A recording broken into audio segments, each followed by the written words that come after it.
je a ajiye wannan a sabon prison da ke kurman gano a ajiye shi. Duk abin da za mu yi idan har mun kauce ma shari'a to fa Allah ba zai ƙi ba. Na kiyaye ni fa ba renin hankali ba da ƙyar aka sasanta mu a wancan kara. Yanzu malam saboda Allah wannan hukunci da ka yanke yayi. Wanda ya ga cewar mu abin da muka yi ba daidai ba ne ya fushi ya tashi ta. Kuwa jama'an gari sarki ya gaishe ku ya ce a faɗi muku duk wanda ya mutu a gari za a binne shi sai an biya. Ko matana ta mutu sai yan uwanta sun biya. Ƙarya ne wannan gaskiya ne. Akwai matsala. Me yake faruwa? Harisu!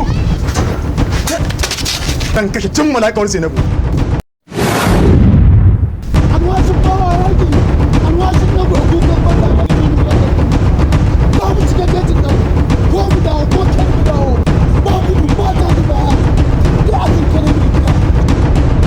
Ni ne zan kira ka da malam? Bayan a cikin garin nan kana daga cikin maƙina?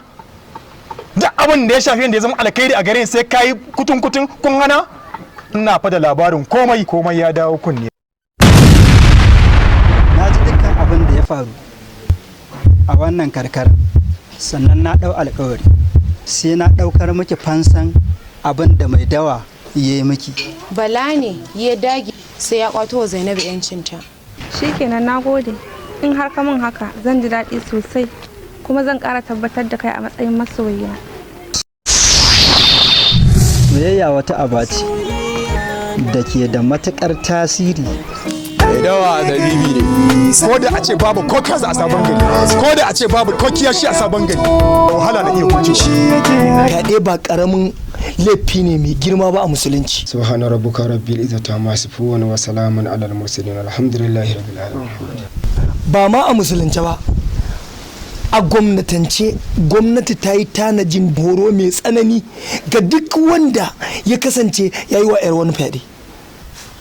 Wannan zaluncin ya yi yawa.